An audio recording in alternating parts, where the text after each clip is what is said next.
இது கார்களுக்கான நேரம். இந்த பொன்னான நேரத்தில் நம்ம டொயோட்டோவுடைய டைசர் காரை பற்றி பார்க்க போகிறோம். ஸோ இந்த டைசர் கார் வந்து சுசுக்கியில் ஃப்ரானக்ஸ்னு ஒரு கார் வரும். அந்த காருடைய ரீபேட்ச்டு வேர்ஷன் தான் இந்த ஃப்ரானக்ஸ்ன்ற மாடல். பார்த்திங்கன்னா உங்களுக்கு டிசைன் வந்து பார்த்திங்கன்னா ஃப்ரண்ட் அண்ட் பேக் வந்து சேஞ்ச் ஆகிருக்கும். பட் இன்ஜின் ஸ்பெக்ஸ் எல்லாமே வந்து பார்த்திங்கன்னா சேம் ஃப்ரானக்ஸில் என்ன இருக்கோ அதே தான். இப்போ இந்த காரோட டிசைனை பற்றி பார்த்துடலாம். உங்களுக்கு ஃப்ரானக்ஸ் வந்து பார்த்திங்கன்னா வண்டி வந்து ஒரு போல்டாக ஃப்ரண்ட்டில் இருக்க மாதிரி இருக்கும். இந்த காரில் வந்து பார்த்திங்கன்னா நல்ல ஒரு மெச்சூரான ஒரு லுக்கில், அப்புறம் ரொம்ப எலிகண்ட்டாக சூப்பராக இருக்குது. இந்த காரோடைய ஃப்ரண்ட் லுக் வந்து பார்த்திங்கன்னா ஒரு இனோவா கிறிஸ்டாவுடைய மினியேச்சர் மாதிரி ஃப்ரண்ட் கிரில்லோட லுக் வந்து கொடுத்துருக்காங்க. ஸோ லுக் வைஸ் வந்து பார்த்திங்கன்னா இந்த கார் வந்து என்னை பொறுத்த வரைக்கும் நல்லா தான் இருக்குது. இப்போ இந்த காரோட இன்ஜின் ஆப்ஷன்ஸ் என்னென்ன அப்படின்றதெல்லாம் பார்க்கலாம். இந்த காரில் 1.2 லிட்டரில் பெட்ரோல் இன்ஜின் வந்து பார்த்திங்கன்னா சிஎன்ஜியோடு வருது, அப்புறம் வெறும் பெட்ரோலோடு வருது. அதுக்கப்புறம் வந்து பார்த்திங்கன்னா 1 லிட்டரில் வந்து பார்த்திங்கன்னா டர்போ பெட்ரோல் வருது. அது வந்து பெர்ஃபார்மன்ஸ் கார் 100 HP பவரில் வந்து பார்த்திங்கன்னா அந்த கார் வந்து கிடைக்குது. 5 ஸ்பீட் மேனுவலில், அப்புறம் வந்து பார்த்திங்கன்னா 6 ஸ்பீட் ஆட்டோமேட்டிக்கில் கிடைக்குது. அப்புறம் 1.2 லிட்டர் இன்ஜினில் வந்து பார்த்திங்கன்னா உங்களுக்கு 90 HP கிடைக்குது. 5 ஸ்பீட் மேனுவலும் இருக்குது, 5 ஸ்பீட் ஆட்டோமேட்டிக்கும் இருக்குது. இந்த காரோட மைலேஜ்னு பார்க்குறப்ப நமக்கு சிஎன்ஜி வந்து 28.51 km/kgயும், அதுக்கப்புறம் வந்து பார்த்திங்கன்னா உங்களுக்கு பெட்ரோலில் 22.79 km/லிட்டரும் வந்து உங்களுக்கு கொடுத்துருக்காங்க. இப்போ காரோட இன்டீரியர்ஸ் எல்லாம் எப்படி இருக்குது, பேக் சீட் கம்ஃபர்ட் எப்படி இருக்குது அப்படின்றத பார்க்கலாம். பேக்கில் பார்த்தீங்கன்னா எவ்வளோ கால் வந்து பார்த்திங்கன்னா எவ்வளோ இடம் இருக்குதுன்னு பாருங்கள். நல்ல கால் வந்து நீட்டுறதுக்கான ஒரு நிறைய லெக் ரூம் இருக்குது. ரியலி அப்ரிஷியேட்டபிள், சூப்பராக இருக்குது. பேக்கில் வந்து கம்ஃபர்டபுளாக உட்காரலாம். பின்னாடி உட்காரவங்க நல்ல கம்ஃபர்டபுளாக உட்காரதுக்கான ஆம்ரெஸ்ட் சூப்பரான வண்டி இந்த டைசர். ஆம்ரெஸ்ட் மட்டும் மிஸ்ஸிங். ஆம்ரெஸ்ட் கொடுத்துருந்தா நல்லா இருந்திருக்கும். பட் எனிவே கம்ஃபர்டபுளாக தான் இருக்குது பின்னாடி உட்காரத்துக்கு. ஸ்லோ ஸ்பீடில் வந்து பார்த்திங்கன்னா நல்லா ஸ்மூத்தாக இருந்தது வண்டி உட்காந்துட்டு போகிறதுக்கு. அப்புறம் இன்ஜின் நாய்ஸ் வந்து உள்ளே அந்தளவு கேட்கல. பட் எனிவே வந்து பார்த்திங்கன்னா நீங்கள் ஒரு 80-100 அந்த மாதிரி க்ராஸ் ஆகிறப்ப உங்களுக்கு வின் நாய்ஸ் வந்து உள்ளே வந்து வருது. ட்ரைவ் வந்து பார்த்திங்கன்னா பயங்கர ஸ்மூத்தாக இருந்தது, வெரி கம்ஃபர்டபுளாக இருந்தது பின்னாடி உட்காரத்துக்கு.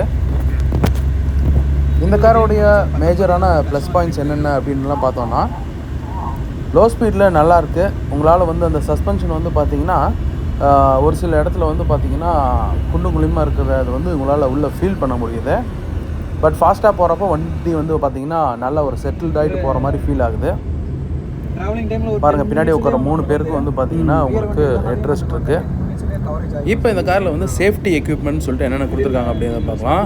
6 ஏர் பேக் இருக்குது, 360 டிகிரி கேமரா இருக்குது, அதுக்கப்புறம் ABS ஆன்டி பிரேக்கிங் சிஸ்டம், அப்புறம் EBD electronic break force distribution.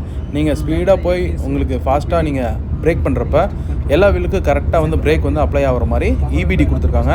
அப்புறம் ஹில் ஹோல்ட் அசிஸ்ட். நீங்கள் எங்கேயா மேட்டில் ஏறிட்டு இருக்கீங்கன்னா டக்குன்னு நீங்கள் கிளச்சிலேருந்து கால் எடுத்தாலும் வண்டி வந்து சரன் கீழே இறங்காமல் அப்படியே உங்களுக்கு கொஞ்சம் ஹோல்ட் ஆகி அப்படியே உங்களுக்கு மேலே போவாங்க, அந்த ஃபியூச்சர்.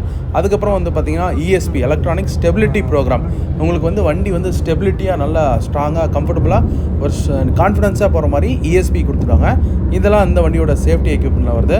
பாருங்கள், பேக்கில் உட்காரத்துக்கு உங்களுக்கு 2 பேருக்கு வந்து பார்த்திங்கன்னா AC வெண்ட் இருக்குது பின்னாடி. இப்போ பாருங்கள், அண்ணன் ஒரு 120 km ஸ்பீடில் வந்து போயிட்டுருக்காரு.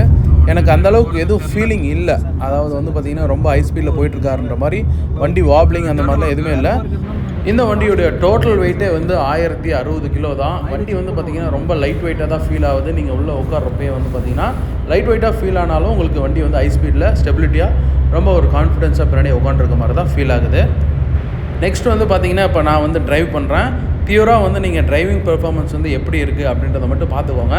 நீங்கள் பார்த்ததுக்கப்புறம் உங்களுக்கு நான் ட்ரைவ் பண்ண ஃபீல் எப்படி இருந்தது அப்படின்றத நான் சொல்கிறேன்.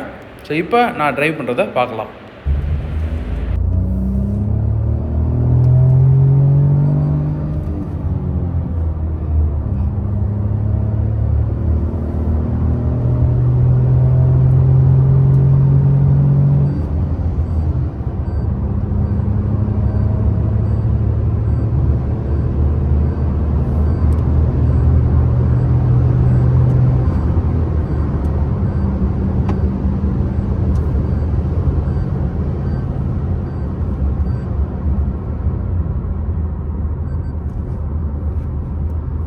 இப்போ பார்த்தீங்கன்னா நான் நியர்பை ஒரு 150 km ஸ்பீடை வந்து நான் டச் பண்ணியிருப்பேன்.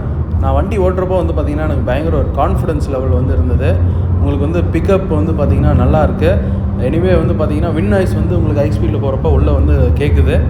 ஸோ நீங்கள் வந்து நல்ல ஒரு கான்ஃபிடென்ட்டாக ட்ரைவ் பண்ணணுன்னா கண்டிப்பாக அந்த வண்டிக்கு நீங்கள் போகலாம்.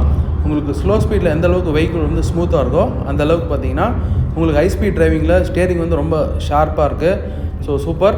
அப்புறம் வந்து பார்த்திங்கன்னா உங்களுக்கு ஸ்பீடு வந்து பார்த்திங்கன்னா உங்களுக்கு தேவையான பவர் வந்து கிடைக்குது. இதனால் வந்து பார்த்திங்கன்னா நீங்கள் ஓவர்டேக் பண்ணுறதும் வந்து பார்த்திங்கன்னா நீங்கள் ரொம்ப ஈஸியாக வந்து பண்ணலாம். ஸோ இந்த கார் வந்து பார்த்திங்கன்னா லோ ஸ்பீடில் ஓட்டுறதுக்கு ரொம்ப சூப்பராக இருக்குது. ஃபாஸ்ட்டாக போகிறப்போ வந்து பார்த்திங்கன்னா உங்களுக்கு ரொம்ப வந்து கம்ஃபர்டபுளாக ஒரு செட்டில்டாக இருக்கிற ஃபீல் வந்து கண்டிப்பாக இருக்குது. ஸ்டியரிங்கும் வந்து பார்த்திங்கன்னா உங்களுக்கு ரொம்ப லைட்டாக இருக்குது. கார் வந்து பார்த்திங்கன்னா வெறும் 1060 kg இருக்கிறதுனால நல்லா உங்களுக்கு வந்து பார்த்திங்கன்னா ஒரு லைட் வெயிட்டாக உங்களுக்கு ஓட்டுற மாதிரி ஒரு ஃபீல் இருக்குது.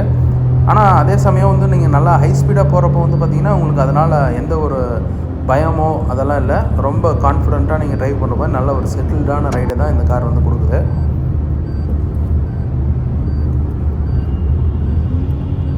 நல்லா ஹை ஸ்பீட்லலாம் கியர் மாற்றி நீங்கள் ஓட்டுறப்ப இன்ஜின் நாய்ஸ் வந்து பார்த்திங்கன்னா உள்ளே கேட்குறது நல்ல ஒரு ரேஸ் இன்ஜின் சவுண்ட் மாதிரி ஒரு லிட்டில் பிட் உள்ளே கேட்குது. உங்களுக்கு எப்படி இருந்துச்சு அப்படின்றத கண்டிப்பாக கமெண்ட் செக்ஷனில் சொல்லுங்கள். ஸோ இந்த கார் வந்து பார்த்திங்கன்னா நீங்கள் ஃப்ரானக்ஸை கம்பேர் பண்ணுறப்ப எதுக்கு வந்து நீங்கள் வாங்கலாம் அப்படின்னு சொல்லி பார்த்தோன்னா 3 வருஷம் உங்களுக்கு வந்து பார்த்திங்கன்னா warranty with 1 lakh kilometer warranty வந்து கொடுக்குறாங்க. நீங்கள் அதனால் நீங்கள் வந்து டைசர் வந்து ஃப்ரானக்ஸ்க்கு கம்பேர் பண்ணி நீங்கள் வாங்கலாம். டைசர் ஃப்ரானக்ஸோட ப்ரைஸ் வந்து கொஞ்சம் ஹை தான். இந்த கார் நீங்கள் வந்து பார்த்தீங்கன்னா எனக்கு ஓட்டுறதுக்கு வந்து கார் மாதிரியே இருக்கணும், அட் த சேம் டைம் ஒரு செமி எஸ்யூவி ஃபீலும் கொடுக்கணும் அப்படின்னு சொல்லி நினச்சிங்கன்னா டொயோட்டாவில் நீங்கள் ஒரு ஃபர்ஸ்ட் டைம் கார் வாங்கணும்னு நினச்சிங்கன்னா கண்டிப்பாக அந்த காருக்கு நீங்கள் போகலாம். அதை தவிர்த்து உங்களுக்கு டிசைன் வைஸ் வந்து பார்த்திங்கன்னா ஃப்ரானக்ஸ் பிடிக்குதா இல்லை வந்து பார்த்திங்கன்னா டைசர் பிடிக்குதான்னு பார்த்தோன்னா கண்டிப்பாக டைசர் நல்ல ஒரு மெச்சூர்டான ஒரு லுக் இருக்குது, எலிகெண்ட்டான லுக் இருக்குது. டிசைன் வந்து உங்களை பொறுத்தது, நீங்கள் எது பிடிக்குதோ அதுக்கு கண்டிப்பாக போகலாம். இப்போ நீங்கள் இந்த கார் வந்து நீங்கள் ஆல்ரெடி வந்து ஃப்ரானக்ஸ் வந்து யூஸ் பண்ணிட்டு இருந்தீங்கன்னா டைசர் நீங்கள் ட்ரைவ் பண்ணியிருந்தீங்கன்னா கண்டிப்பாக உங்களோட ஃபீட்பேக் வந்து கீழே சொல்லுங்கள். வாங்குறவங்களுக்கு ரொம்ப யூஸ்ஃபுல்லாக இருக்கும். ஸோ இந்த வீடியோ உங்களுக்கு பிடிச்சிருந்தா லைக் பண்ணுங்கள், கமெண்ட் பண்ணுங்கள். டைசர் கார் வாங்குறதா இருந்தால் எதுக்கு வந்து வாங்கலாம் அப்படின்றத மறக்காமல் வந்து கமெண்ட் செக்ஷனில் சொல்லுங்கள். அப்புறம் உங்களுக்கு இந்த காரோடைய காம்படிட்டர்ஸ் என்னென்ன அப்படின்னு சொல்லி பார்த்தோன்னா வென்யூ இருக்குது, ஃப்ரானக்ஸ் இருக்குது, அப்புறம் வந்து பார்த்திங்கன்னா ப்ரெஸா கூட காம்படிட்டராக வருது, கியா சானட் இருக்குது, அப்புறம் நெக்ஸான். இதெல்லாமே வந்து பார்த்திங்கன்னா இந்த காரோட காம்படிட்டர்ஸ்.